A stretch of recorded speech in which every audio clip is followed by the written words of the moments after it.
objective view of everything.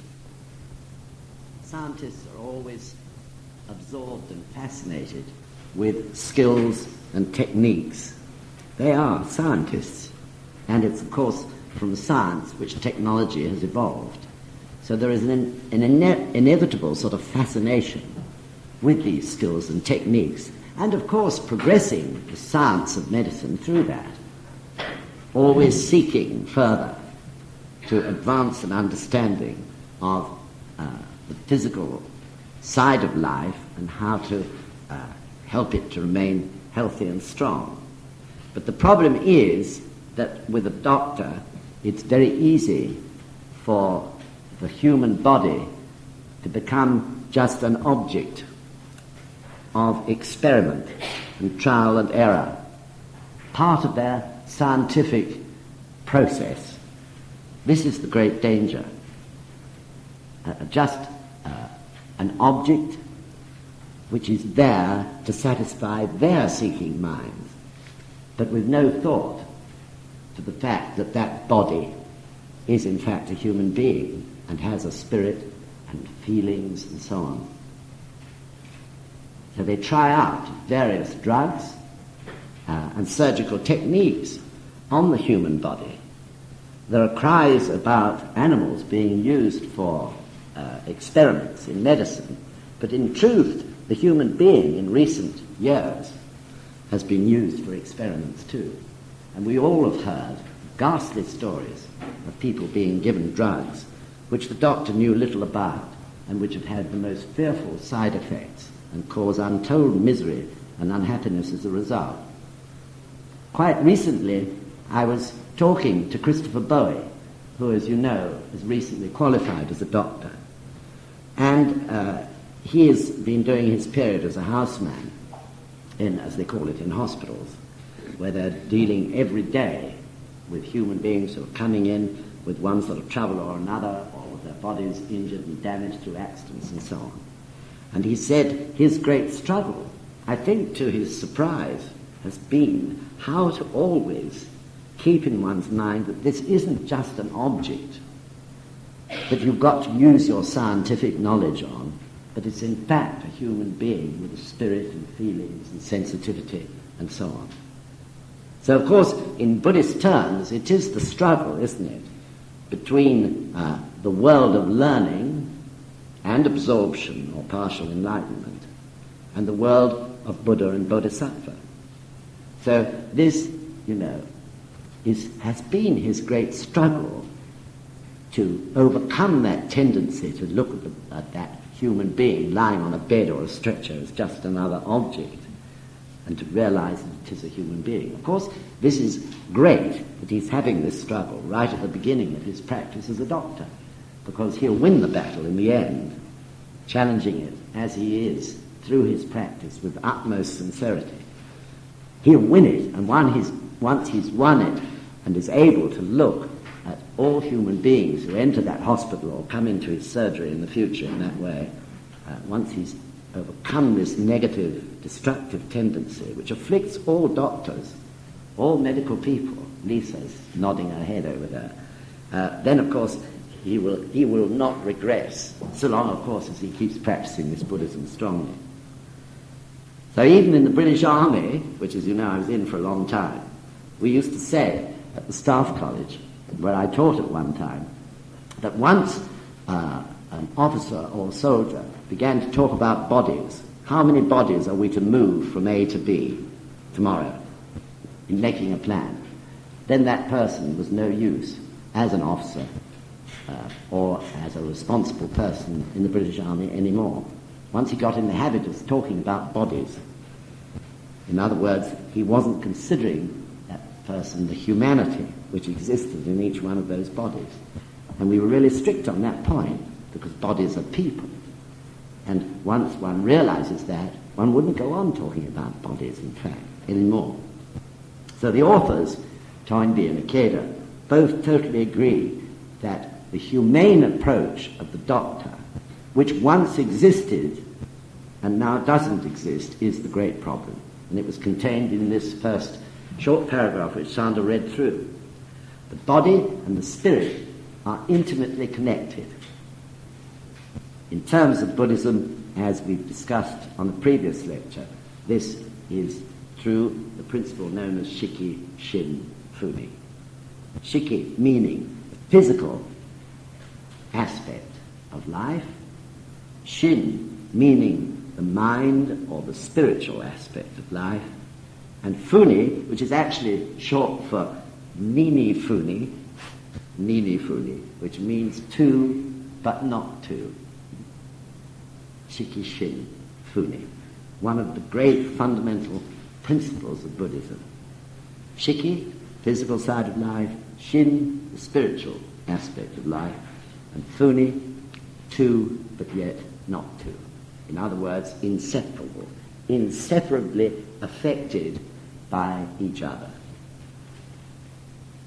So the body, if it's unhealthy and suffering, inevitably affects the mind and the spirit. Likewise, if the spirit is suffering, then it reveals itself in some form of physical suffering as well. So, Shiki, Shin, Funi, in other words, is a principle which is, though the doctors know it not, at the foundation of what's called psychosomatic medicine, which covers both body and spirit. So it's no good treating the body, in fact, unless you also treat the spirit. This is the point. And this point, in modern medicine in recent days, has been totally lost, hasn't it? In many, many cases, doctors just treat the body, like pressing a button and a pill pops out, and, you know, it's the green one they'll try this time. With no attempt whatsoever to treat the spiritual suffering of that person. So doctors must do both, and so must surgeons. So originally, the nursing profession, as Toynbee describes, historically began with the Catholic orders. This is why, in fact, the word sister is still used in modern hospitals and modern nursing. But as, of course, religion or Christianity began to lose its hold, especially in debates against the discoveries of science, in other words, the mystical or magical or miraculous side of Christianity was being undermined by these rational scientific discoveries. So the doctors lost their relationship with the spirit and turned only to the physical side. So I should think Florence Nightingale must have turned over and over again in her grave. She must be dizzy by now with the awful things that have gone on since she died, whenever it was. Nearly 100 years ago she was active. And actually, this situation has arisen mainly since the two world wars, since World War I, when it all began because of the unbelievable slaughter of millions and millions of human beings. So as a result of that, a sort of mass production technique had to be developed to treat the physical side of people's sufferings, injuries, of all sorts of terrible types. These bodies, using that word deliberately in this case, constantly coming back from the front line, tens of thousands being killed in the space of 5 or 6 days. This presented an unprecedented problem for the medical profession, and they had to develop a sort of pipeline, a sort of moving belt system where these people could be treated in huge numbers in the best way possible in the time available. So it was there that this lack of feeling for the spiritual side of life began to grow in the medical profession, and they were looking more and more and more at techniques to deal with the numbers of people who had to be treated. Mass surgical techniques and coping, in fact, with what was mass slaughter. So this was a far cry from the good old family doctor. I think I talked about it before in one of the lectures, but my own memories as a small boy of our family doctor, who was such a wonderful person and was totally dedicated. And his wife, too, was totally dedicated to what he was doing. And she totally supported him in the very strenuous life that he had to lead, giving literally his whole life for the sake of his patients. So he was not only a doctor, a GP, but he was also definitely my mother's counsellor. You know, if she was distressed in any way, she would go to him for treatment, if you like, or guidance. And he always found the right word to say. My father totally trusted him. He was the most important part of our family. And he really was an expression of the Bodhisattva state, absolutely at his best. So that sort of person gradually, speaking in a general sense, gradually disappeared from the medical profession. Though, of course, there were great exceptions. So we really lost something incredibly precious. However, happy to say, I think there are an increasing number of people in the medical profession now who are really feeling that this has to be changed and who are understanding totally that something vital is missing. So really, of course, what doctors need, when you come to think about it, is a great philosophy, isn't it, on which to base their actions.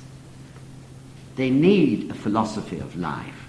They need to understand Shikishin Funi and the other great principles of life which are contained in Nichiren Daishonin's Buddhism.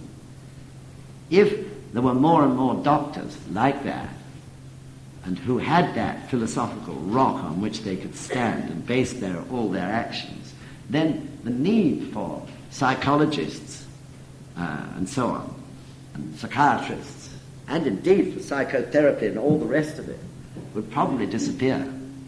Psychotherapy has come in because the GP is no longer doing his job in that spiritual sense, really. So of course such people will be needed for research, for scientific research, but not, I think, anywhere near so much for action as the case today. So Nichiren Daishonin's Buddhism, as you know only too well, explains the mechanics of life. That is to say, the unseen mechanics, not the physical mechanics, but the spiritual mechanics of life. And through that great principle of Shiki Shin Funi, everything is contained in that. So definitely I would say, wouldn't you, that Nichiren Daishonin's Buddhism is the best religion for doctors. Don't you think so, Natalie? So, good, as I say, there is a trend nowadays to seek other ways from the system of drug taking, which has been the background for medicine for some time now, and alternative ways of practicing medicine are being sought by people in great numbers. This is a good sign, but unfortunately, like all things with human beings, people can tend to go over the top, from one extreme to another extreme. And I think we see that today a good deal. And I've seen and met, and probably you have too, people on the most severe dieting system. Macrobiotics are one of these very extreme methods of dieting. And when you look at them, they're green, their complexion is green, or an awful sickly yellow colour. Dreadful sight. They walk around like skeletons. Men who were reasonably sort of plump and healthy looking, with necks like, mine's getting old now, with necks like turkeys, Terrible, but I mean, we laugh, but it's true. This is the other extreme, isn't it? And extremes are never any good. People can't find the way of perfect balance in medicine or in the treatment of their physical side of life any more than they can find that middle way in all sorts of other areas of their life. There are people on health foods who are groping, of course, to find a way to be healthy. But they don't understand, really, what's in those health foods.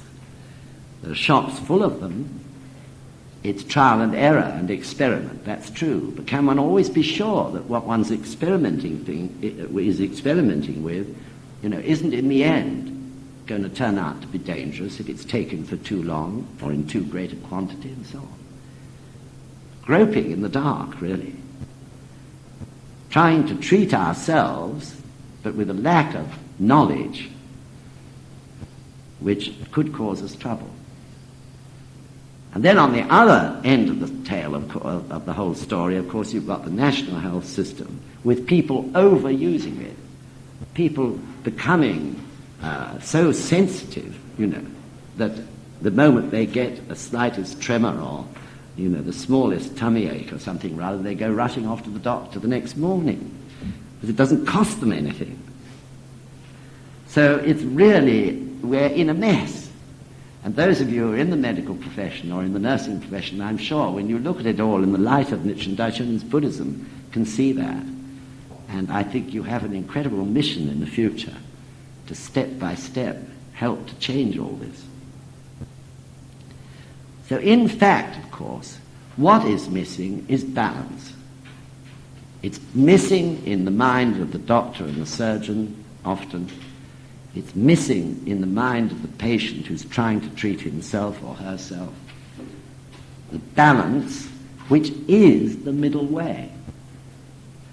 The point which Sensei most emphasized, didn't he, in the poem addressed to the NSUK members. Balance. And it's this practice that actually enables one to find that balance always. Because, as described by the principle of the three truths, Keitai, Kutai, and Chutai. Kei, Ku, and Chu, or Ku, Kei, and Chu, whichever way you like to look at it. And in a way, it's a very simple principle. You have a physical side of life, the physical truth of life, if you like to call it that, which is Keitai. And you have the unseen or spiritual truth of life, which is Kutai, Kei and Ku. But if those two are in disharmony or can find no way of working comfortably with each other, then there's going to be trouble. For instance, take a stupid, simple example. Physically, I at my age could perhaps decide that I wanted to get healthy and start running around Richmond Park, every day without stopping. So probably at the end of that, I shall have caused trouble with my heart or something or other, and I'll become spiritually and physically distressed through that. And that's an unbalanced act, isn't it, for me to take at 67 years old. So there has to be a harmony between the physical and the spiritual side of life. They have to work in perfect harmony. That indeed is, of course, the principle of Shikishin Funi in action. So that harmony is created by the third of the three great truths, which is Chutai, the law of Nam-Myoho-renge-kyo. The law which is a binding force, which binds together and harmonizes the spiritual or unseen and the seen or material sides of life. It's very simple, isn't it? Really. So when we chant Nam-Myoho-renge-kyo, although we don't realize it, we are in fact creating that harmony so that spiritual and physical can advance in harmony along a path which we call the middle way, or Chudo, the middle way, the path of perfect balance between physical and spiritual. neither runs riot. Neither the physical side nor the spiritual side. On the contrary, they advance absolutely together in that perfect, harmonious, albeit, of course, dynamic way. So this really should be a fundamental understanding in the medical profession. But of course it does involve religion, because the binding force between physical and spiritual is the law, and the law is Nam-Myoho-renge-kyo. However, we want to do lots of shakubuku amongst doctors. Of course, there are thousands of doctors practicing in Japan, and more they're coming to take action based on their philosophy of Nichiren Daishonin and the practice of Nichiren Daishonin. This is a great thing, and our doctors' group is still very tiny, but for sure it will grow, just like our education group is growing. So this is another wonderful shining light, in a way, at the end of the tunnel for the future. I think it's very interesting that in China, I don't know whether they still do, I think so, but in China, you pay the doctor when you're healthy. This is a marvelous idea, isn't it? You get your treatment free, but you pay him all the time you're healthy. This is really the right way round when you think about it. And of course it ensures that the doctor is then dedicated towards the general health and welfare of the patient. Really, in this country, however, aside from that, we have to develop great doctors basing their lives on Chudo, the middle way, and knowing how to do it. So I think anyone in the medical profession, that's the way of doing shakubuku, to explain to your friends, this principle of the three great truths of life. In a way, it's so simple and so dramatic. So going on from that general aspect, the two authors then talk about organ transplantation. When they were having this dialogue, one has to bear in mind it was 1972 and 1973. The first transplant had actually taken place in 1967. So it was very, very new compared to today. But interestingly enough, there's not much in what they say which seems to me, anyway, to be out of date. The problems presented, the social problems as well as the medical problems presented by this matter of organ transplants. And all those problems arise, of course, because of the essential need to uphold the dignity of human life. This is what is the basis from which these various problems arise. So just to run through them for our interest, because this is a very crucial matter so far as medical science is concerned in the future. The first problem is how to judge when a donor of a particular part of the body is dead. Because certainly if you take heart and liver transplants, the heart and the liver must still be living. So how do you carry out that judgment? This is a very, very serious and difficult problem. Bearing in mind the part that has to be transplanted must be alive. And the second serious problem is the fact that evidence has shown over the years the number of rejects from a part of someone else's body transferred to another person. So often, in the end, the body rejects it. Why is that? I think there is some evidence to show that in the case of twins, Sanda's a twin, in the case of twins, there is more likelihood of that part being accepted on a permanent basis by the other twin who's received it. That's an interesting point, isn't it? You can't.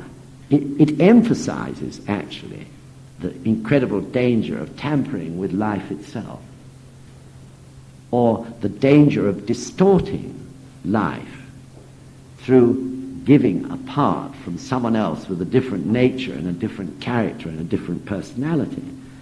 And these rejections, I'm sure, bound to be because of that. No account can be taken of the type of life, the spiritual nature of the life, as well as the physical nature of the life, and whether that part that's being transplanted truly matches that. Then, following those 2 points, which are now quite common problems, one gets to the much more, in a way, horrendous aspects of transplanting.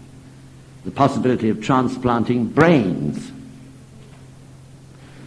What sort of disaster in terms of disharmony and distortion could such an act bring about, in fact, on an individual?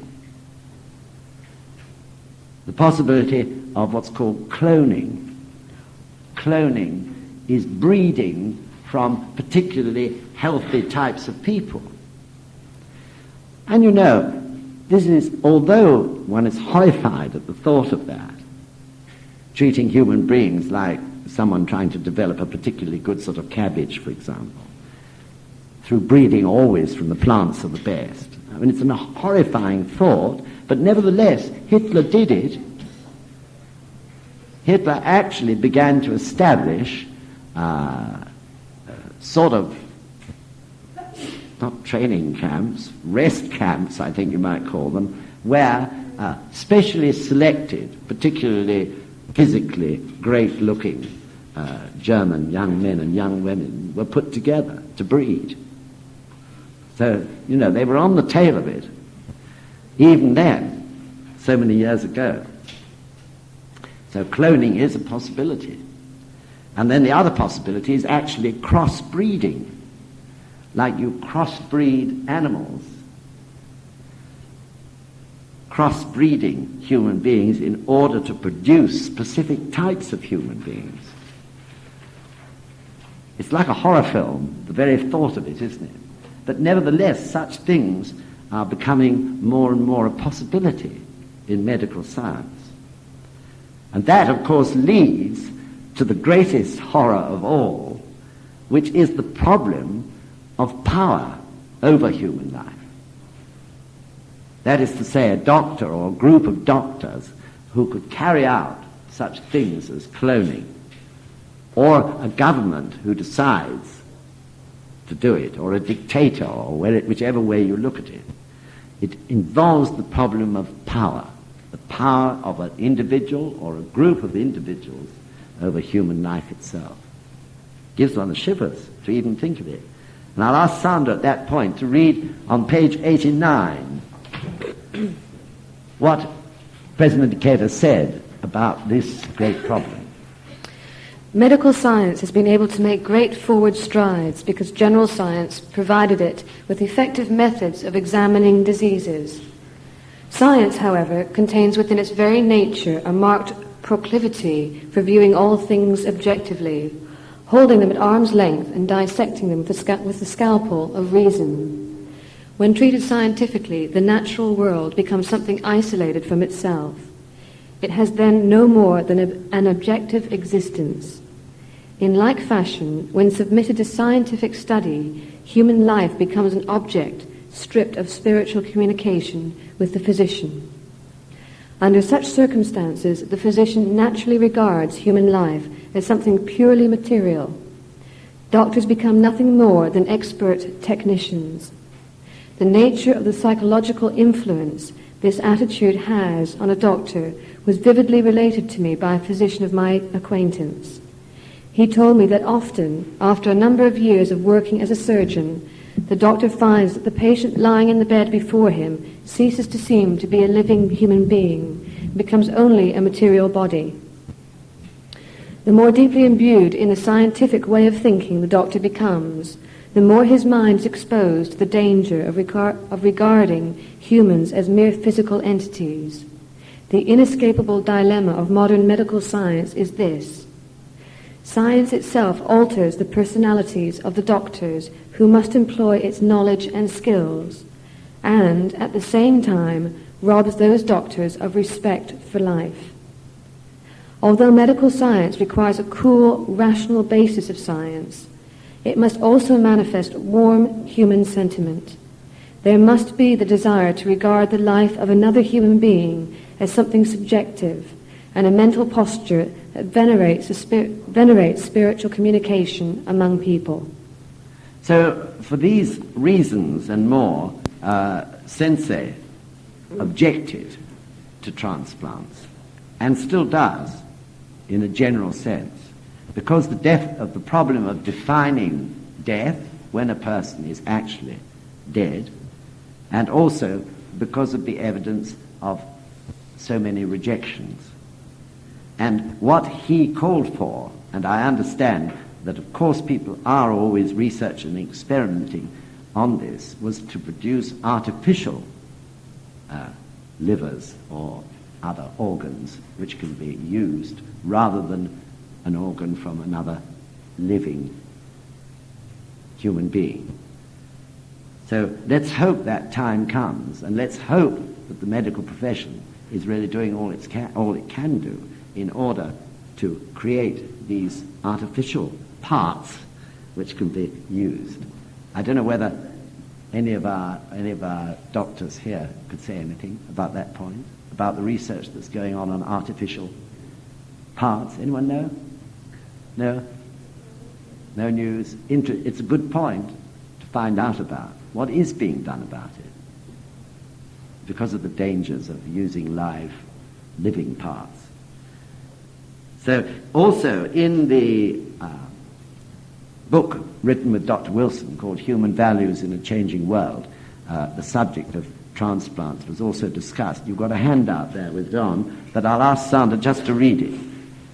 This is President Ikeda. We must be very cautious about future developments in medical science, because in addition to brain transplants, a number of techniques could, if put into practice, have irreversible and not necessarily beneficial consequences. Among them are the cloning of living beings, including human beings, crosses between human beings and other animals, and attempts to control the brain by means of chemicals.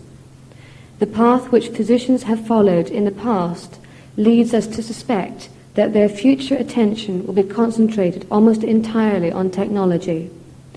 As you have pointed out, devotion to technical skill and improvement, when this is put before everything else, can make the patient a sacrificial victim instead of a living human being in need of understanding and help. This can have perilous consequences for all mankind.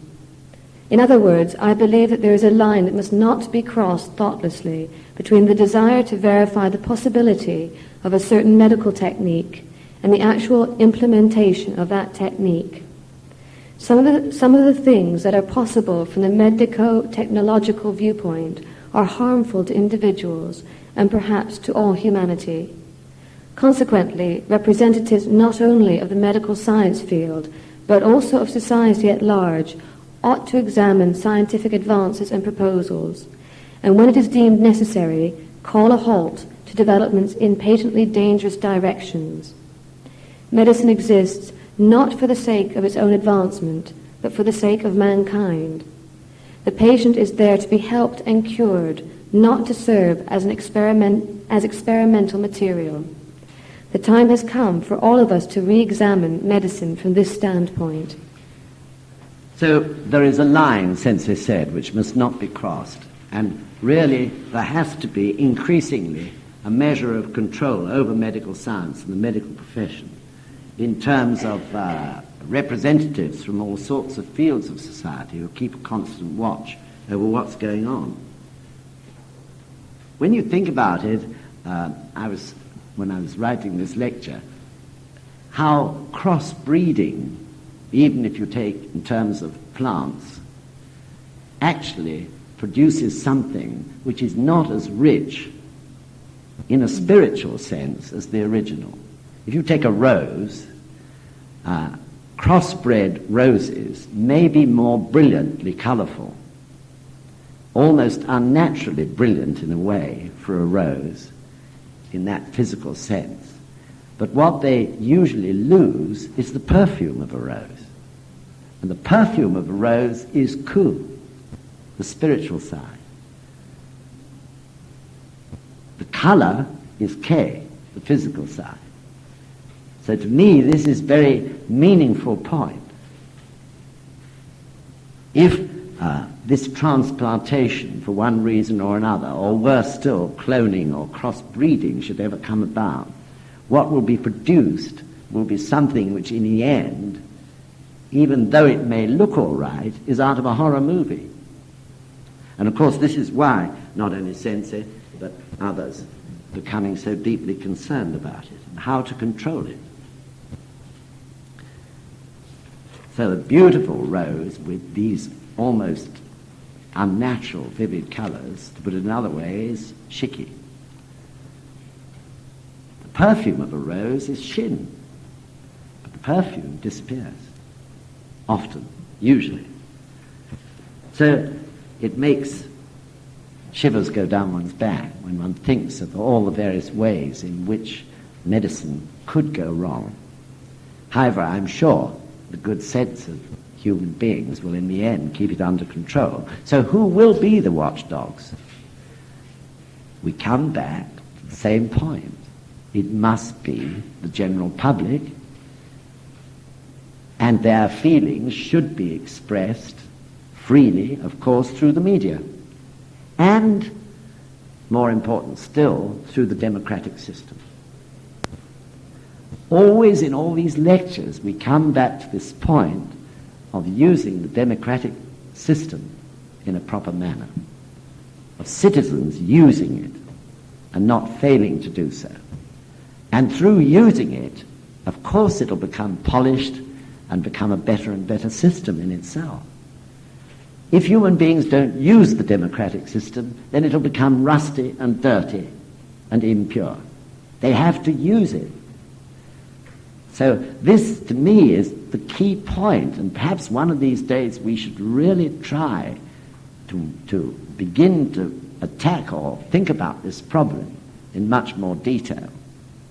How we can possibly lead some sort of campaign, not a political campaign, but a campaign to make people use the system to the full. This is an interesting point which no doubt some of you can think about, because it's through that system that the public have to express their firm opinions and demand, for example, that if there was a tendency towards using transplants in the wrong way, that it is stopped, no matter what. And this is really, after all, the responsibility of a good citizen, isn't it? So I feel this is a point we've really got to reflect on. It's constantly coming up, whatever aspect of society we study in this new century group. So it's now 2 minutes to 2, and probably a good time to have a break. And what time do we start again, Sanda? About 20 past? 2:15. 2:15-ish. Ish. But not too ishy. Okay, thank you. No, I got halfway through according to the page numbers too. We're going a bit at a time. Hello, Lisa. Yes, Lisa. When you talk about interbreeding, cross-breeding, you're talking about between human beings, like interracial breeding. Just one point which has been mentioned to me, which might cause confusion. Cross-breeding, I'm not just talking about the natural cross-breeding which occurs. I'm not talking about that. For example, I'm married to a Japanese lady. We could have children who would be partly Japanese and partly English.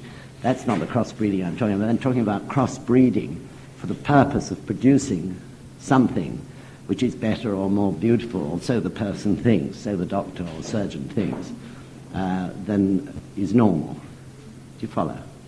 Crossbreeding, like the crossbreeding, and it is in fact cloning, really.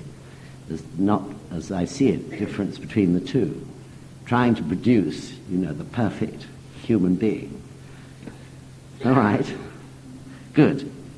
Okay, so I think we're quite clear now about the fact that both the spiritual and the physical aspects of life must be harmonized, which is possible, of course, through chanting Nam-Myoho-renge-kyo. And one mustn't forget, too, that the doctor's concern is not only with the physical body, but the doctor's concern should also be with what we call the outer self in the session on the environment which surrounds us. Really, the environment also is an important matter. So if you think of the problem that occurred through people living in tower blocks, that is not just a matter for architects, but it's also a matter for doctors, isn't it? For the medical profession too, the effect of the environment on the individual. So we have to remember that point. Anyway, there's been an increasing, as I said, a tendency towards searching outwards from what you call conventional medicine to alternative means. And certainly a lot of people have become interested in Oriental medicine. But we must be clear, as Sensei emphasizes, that Oriental medicine too is not perfect. Still, there is a lack of understanding of Shiki and Shin. It's to a lesser degree in Oriental medicine, because Oriental philosophy has always understood the need for some sort of harmony. But nevertheless, they haven't found it because they haven't yet discovered the true middle way, or Chudo. Of course, an increasing number of people, again, in Japan, millions now, are practicing and understand Shikishin Fumi and the three great truths, Kutai, Keitai, and Chutai. But nevertheless, people who do not practice Nichiren Daishonin's Buddhism are no nearer to understanding Ku, Ke, and Chu than people in the West. So this understanding of Ku, Ke, and Chu, or the middle way, the way of perfect balance, is very, very important, I feel, in all aspects, not only of Western medicine and Western medical science, but also in the Oriental medical science as well. So in other words, what is needed is wisdom, and tons of it. Wisdom in abundance, isn't it, in the medical profession. And that wisdom, of course, involves an understanding of what we call life force. There is a lack of understanding of life force in conventional medicine, and in some cases, too, in alternative medicine, though perhaps one could say that in alternative medicine there is a better understanding. Homeopathy, for example, does understand something about life force. And an understanding of life force, it seems to me, is so crucial to a doctor, or to a nurse for that matter, anyone involved in the medical profession. So fortunately now in Japan there's a huge doctors' division. These doctors understand life force. They conducted this amazing experiment a few years back now in one of the main hospitals in Tokyo, where they took patients all suffering from a similar disease, say cancer, and those patients were all at a similar level of suffering from this disease. It advanced to a similar sort of point. And then